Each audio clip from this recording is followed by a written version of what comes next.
நம்ம மார்க்கெட்டை இன்னைக்கு ஃபுல்லாக கிராஷ் ஆயிருக்கு. இன்னைக்கு ஒரே நாள்லயே கிட்டத்தட்ட 14 லட்சம் கோடி லாஸ் ஆயிருக்கு. நிஃப்டி 50 கிட்டத்தட்ட 600 புள்ளி நெகட்டிவ். இருக்கக்கூடிய எல்லா இண்டெக்ஸும் நெகட்டிவ். கோல்டு, சில்வர் எல்லாமே இன்னைக்கு வந்து நெகட்டிவ்ல இருக்கு. அதை பத்தி பார்ப்போம். நம்ம ட்ராக் பண்ணிட்டு இருக்க ஒரு சில ஸ்டாக்கை பத்தியும் பார்க்க போறோம். நம்ம சப்ஸ்கிரைபர்ஸ் நிறைய பேர் நிறைய ஸ்டாக்கை பத்தி கேட்டிருந்தாங்க. அதை பத்தி வந்து பார்க்க போறோம். நிஃப்டி 50 பொறுத்த வரைக்கும் இன்னைக்கு கிட்டத்தட்ட 601 புள்ளி நெகட்டிவ். சென்செக்ஸும் கிட்டத்தட்ட 1800 புள்ளி கிராஷ் ஆயிருக்கு. இன்னைக்கு ஒரே நாள்லயே 14 லட்சம் கோடி நம்ம மார்க்கெட்ல வந்து லாஸ் ஆயிருக்கு. இதுக்கு மெயினான காரணமே ஈரான், இஸ்ரேல், யுஎஸ் வார் தான். இந்த வார்னால குரூட் ஆயிலோட பிரைஸ் வந்து இன்க்ரீஸ் ஆகிட்டே இருக்கு. ஏற்கனவே நம்ம நாட்டில் கேஸோட தட்டுப்பாடு இருந்துகிட்டு இருக்கு. இவங்க இன்னும் தொடர்ந்து சண்டை போட்டுட்டே இருந்தாங்க அப்படின்னா இன்னமும் குரூட் ஆயிலோட பிரைஸ் இன்க்ரீஸ் ஆகும். அதனால நிறைய கண்ட்ரிக்கு வந்து பார்த்தீங்கன்னா நிறைய ப்ராப்ளத்தில் வந்து ஃபேஸ் பண்ணுவாங்க. ஒரு சைடு மார்க்கெட்டு ரொம்ப லோவாக போயிட்டு இருக்கிறது வந்து நெகட்டிவாக இருந்தாலுமே ஒரு சில பேருக்கு வந்து பார்த்தீங்கன்னா ரொம்ப பாசிட்டிவாக இருக்கும். இப்போ நிறைய பேர் இன்வெஸ்ட்மெண்ட் வந்து ஸ்டார்ட் பண்ணியிருப்பாங்க. எந்த அளவுக்கு மார்க்கெட் கீழே போகுதோ அந்த அளவுக்கு நமக்கு சீப்பான ப்ரைஸில் நிறைய ஸ்டாக் வந்து கிடைக்கும். அதனால இதுக்கு முன்னாடி நம்ம முதலீடு பண்ணியிருக்கும் போது நம்ம அமௌண்ட்லாம் நெகட்டிவ்ல போகிறப்ப பார்த்தா தான் கொஞ்சம் பயமாக இருக்கும். ஆனால் புதுசாகிறவங்களுக்கு இது நல்ல சூப்பரான ஒரு ஆப்பர்ச்சுனிட்டியாக வந்து இருக்கும். நிஃப்டி 50 பொறுத்த வரைக்கும் 22,512 புள்ளியில் வந்து க்ளோஸ் ஆயிருக்கு. ஒரே நாளில் 2.5% நெகட்டிவ், கிட்டத்தட்ட 601 புள்ளி வந்து நெகட்டிவ்ல இருக்கு.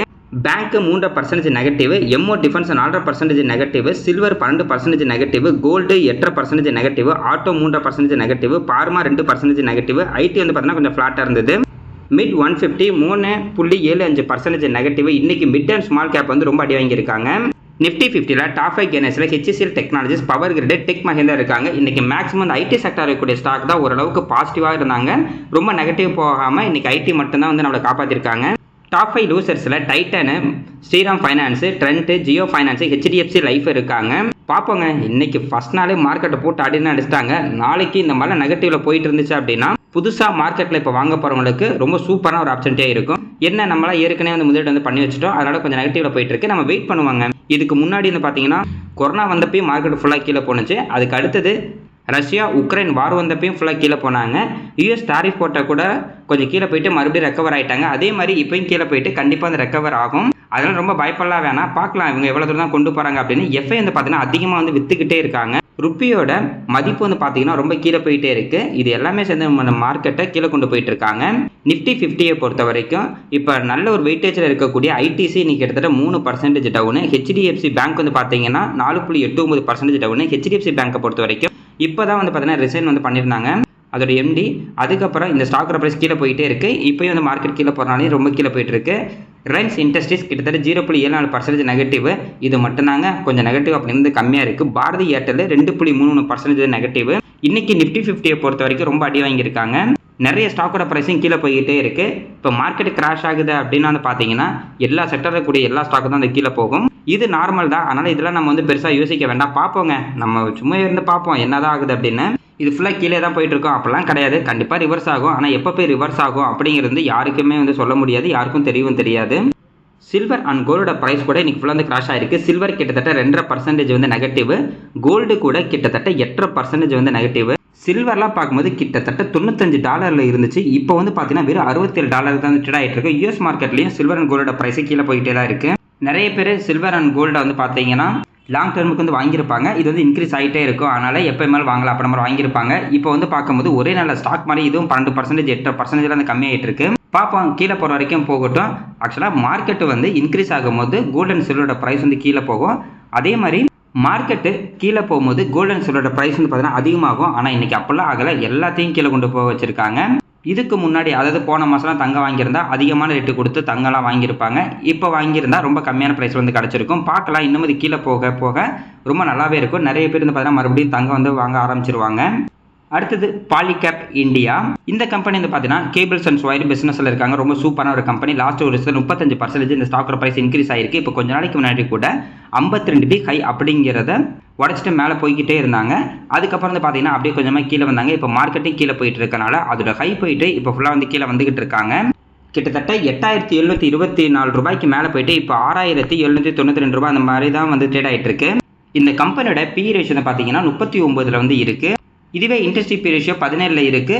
இந்த கம்பெனியோட அதிகபட்ச பி ரேஷியோ வந்து அதாவது அதிகமான ஹை போனது கிட்டத்தட்ட 63 பி ரேஷியோக்கெல்லாம் போயிருக்கு. கம்மியான பி ரேஷியோ அப்படின்னா 35ல் இருக்குது. இப்போதைக்கு இந்த கம்பெனியோட பி ரேஷியோ 39ல் இருக்குது.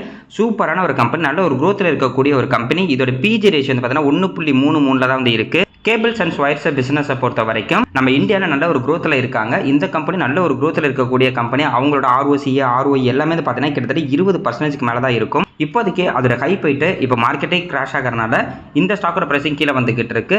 இன்னும் கீழே போகிற வரைக்கும் போகட்டும், அது நமக்கு நல்ல ஒரு வாய்ப்பாக தான் இருக்கும். இதுக்கு முன்னாடி உள்ள லோ அப்படிங்கிறது அந்த 6000 பக்கத்தில் தான் இருக்குது. மேபி இது 6000 போனுச்சுனாலும் நல்ல ஒரு வாய்ப்பு தான், நம்ம வெயிட் பண்ணி பார்ப்போம்.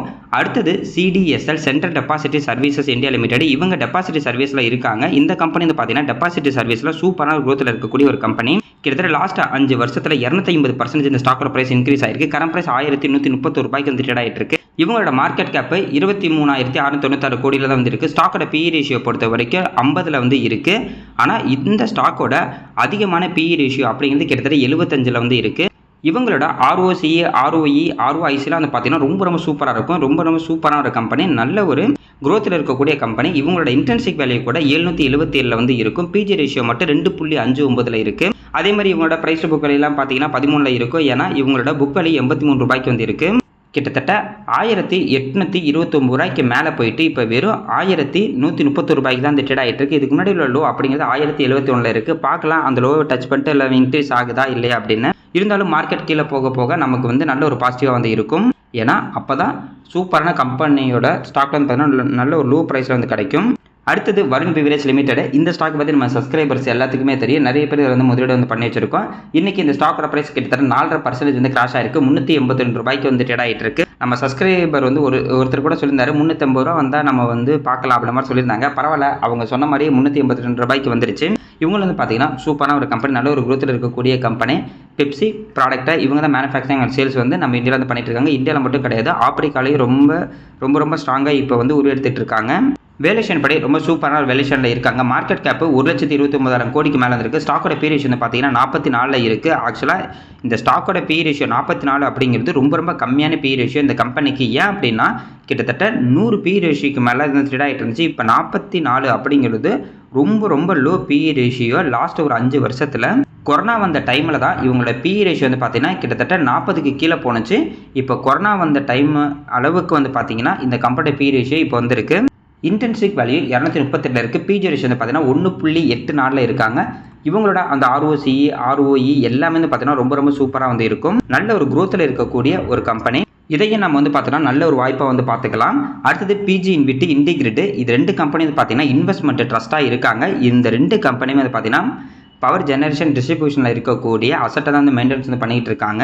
இந்த 2 கம்பெனி எல்லாம் வந்து டிவிடெண்ட்டுக்காக வாங்குவாங்க. மினிமம் இவங்களோட டிவிடெண்ட் ஈல்டு வந்து பார்த்தீங்கன்னா கிட்டத்தட்ட 13%க்கு மேலே வந்து இருக்கும். இந்த 2 கம்பெனி தாங்க இப்போ என்னதான் மார்க்கெட் கீழே போனாலும் இந்த 2 கம்பெனி ஸ்டாக்கோட ப்ரைஸ் வந்து பார்த்தீங்கன்னா அப்படியே இருக்குது. ஏன்னா இது வந்து டிவிடெண்ட்டுக்காக வந்து வாங்கியிருப்பாங்க. அதனாலே இந்த ஸ்டாக்ல முதலீடு பண்ணவங்க நிறைய பேர் வந்து பார்த்தீங்கன்னா சேல் பண்ணாமே இருப்பாங்க. மற்ற ஸ்டாக்ல வந்து பார்த்தீங்கன்னா லாபத்துக்காக வாங்கியிருப்பாங்க. ஓகே இப்போ வாங்கலாம், ஒரு வருஷம் 2 வருஷத்தில் ரிட்டர்ன் கொடுத்துச்சா நல்லா இருக்கும் அப்புறமா வாங்குவாங்க. ஆனால் இந்த பிஜி இன்விட்டி, இன்டிகிரேட் வந்து பார்த்தீங்கன்னா டிவிடெண்ட்டுக்காக மட்டும் தான் வந்து வாங்குவாங்க. வருஷம் 13% டிவிடெண்ட் ஈல்டு வந்து கிடைக்கும்.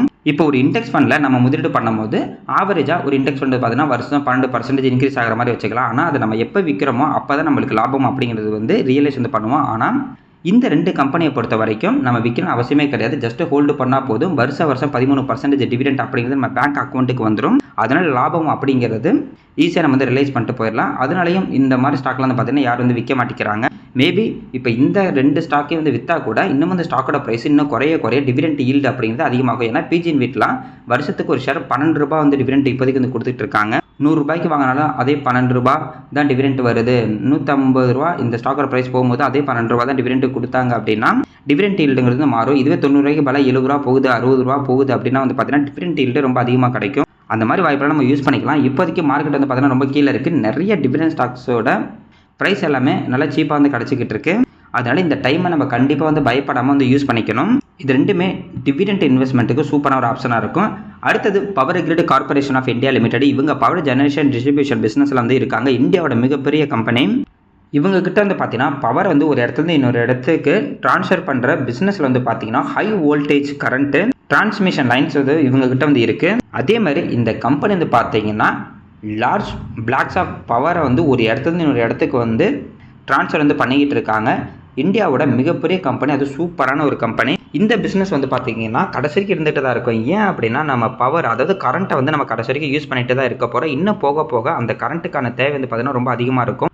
அதனால் இவங்க வந்து பார்த்தீங்கன்னா ஒரு இடத்துலேருந்து இன்னொரு இடத்துக்கு வந்து பவரை வந்து ட்ரான்ஸ்ஃபர் பண்ணுறதுனால இவங்களோட பிஸ்னஸ் வந்து கடைசி வரைக்கும் இருக்குது. யார் பவர் வந்து ஜெனரேஷன் பண்ணாலும் சரி, டிஸ்ட்ரிபியூஷன் பண்ணுறதுக்கு ஒரு இடத்துலேருந்து ஒரு இடத்துக்கு அது வந்து பார்த்தீங்கன்னா டிஸ்ட்ரிபியூஷன் பண்ண ட்ரான்ஸ்ஃபர் பண்ணுறதுக்கு கண்டிப்பாக இவங்களோட பிஸ்னஸ் வந்து தேவைப்படும். கரண்ட் பிரைஸ் 300 ரூபாய்க்கு வந்து ட்ரேட் ஆகிட்டு இருக்கு. லாஸ்ட் அஞ்சு 148% இந்த ஸ்டாக்கோட பிரைஸ் வந்து இன்க்ரீஸ் ஆயிருக்கு. மார்க்கெட் கேப் 2,80,000 கோடிக்கு மேலே வந்து இருக்குது.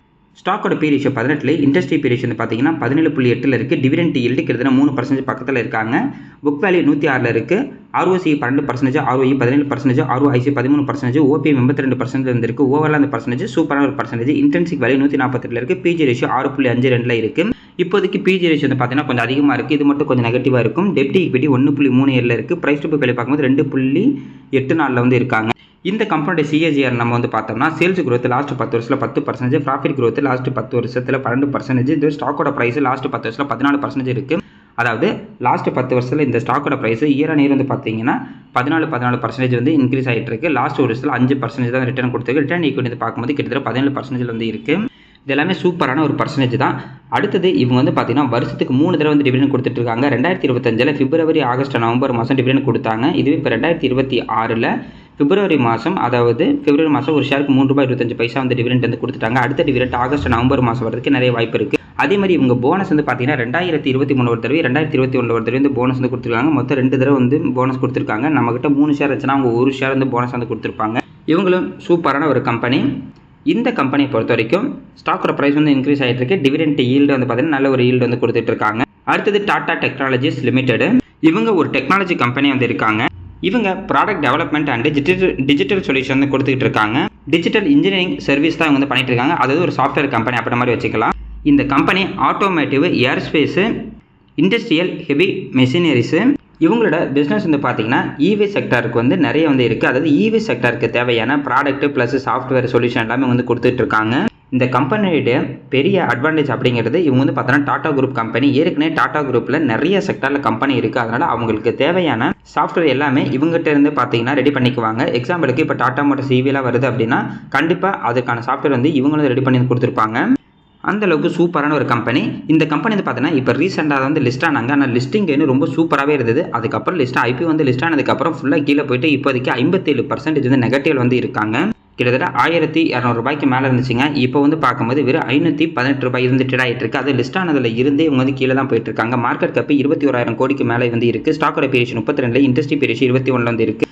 புக் வேல்யூ பொறுத்த வரைக்கும் 87.9 இருக்குது. ROC 25%, ROE 19%, ROIC 27%, OP வந்து 14% தான் இருக்குது. இது எல்லாமே சூப்பரான ஒரு பர்சன்டேஜ். இன்டென்சிவ் வேல்யூ பொறுத்த வரைக்கும் 289 இருக்குது. பிஜி ரேஷியோ 2.04 வந்து இருக்காங்க.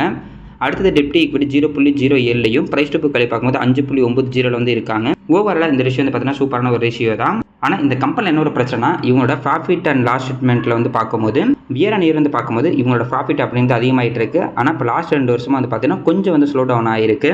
இந்த குவார்ட்டரில் ரொம்ப கம்மியான ரிசல்ட் தான் கொடுத்துருக்காங்க. எக்ஸாம்பிளுக்கு இப்போ டிசம்பர் 2025 இவங்களோட சேல்ஸு 1365 கோடி, நெட் ப்ராஃபிட் வந்து பார்த்தீங்கன்னா வெறும் 6.64 கோடி தான் வந்து கொடுத்துருக்காங்க. இதுவே போன குவார்ட்டர் வந்து பார்க்கும்போது கிட்டத்தட்ட 165 கோடி வந்து நெட் ப்ராஃபிட்டாக வந்து கொடுத்துருந்தாங்க. இப்போ வெறும் 6 கோடி தான் பார்த்தீங்கன்னா நெட் ப்ராஃபிட்டாக வந்து கொடுத்துருக்காங்க. போன வருஷம் டிசம்பர் மாதம் கூட கிட்டத்தட்ட 168 கோடி வந்து பார்த்தீங்கன்னா நெட் ப்ராஃபிட்டாக வந்து கொடுத்தாங்க. எப்படி பார்த்தாலும் சரி, இயர் ஆன் இயர்னு பார்த்தாலும் சரி, இல்லை குவார்ட்டர் பார்த்தாலும் சரி, ரொம்ப கம்மியான ரிசல்ட் தான் இப்போ வந்து கொடுத்துருக்கு. ஏன்னா அதர் இன்கம் இந்த தடவை நெகட்டிவ்ல வந்து கொடுத்துருக்காங்க. அதுவும் வந்து பார்த்தீங்கன்னா கொஞ்சம் வந்து ப்ராப்ளமாக வந்து இருக்குது. எப்படி பார்த்தாலும் இது வந்து பார்த்தீங்கன்னா ஒரு நெகட்டிவ் ரிட்டர்ன் தான்.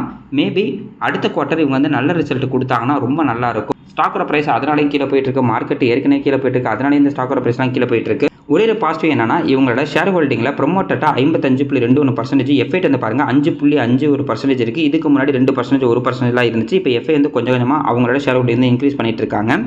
அடுத்து டிஐட்ட 2.94% இருந்தது. இதுக்கு முன்னாடி பார்த்தீங்கன்னா 2%, 1% இந்த மாதிரி இருந்துச்சு. இப்போ டிஐ வந்து கொஞ்சமாக அது வந்து அதிகமாகிட்டு இருக்காங்க.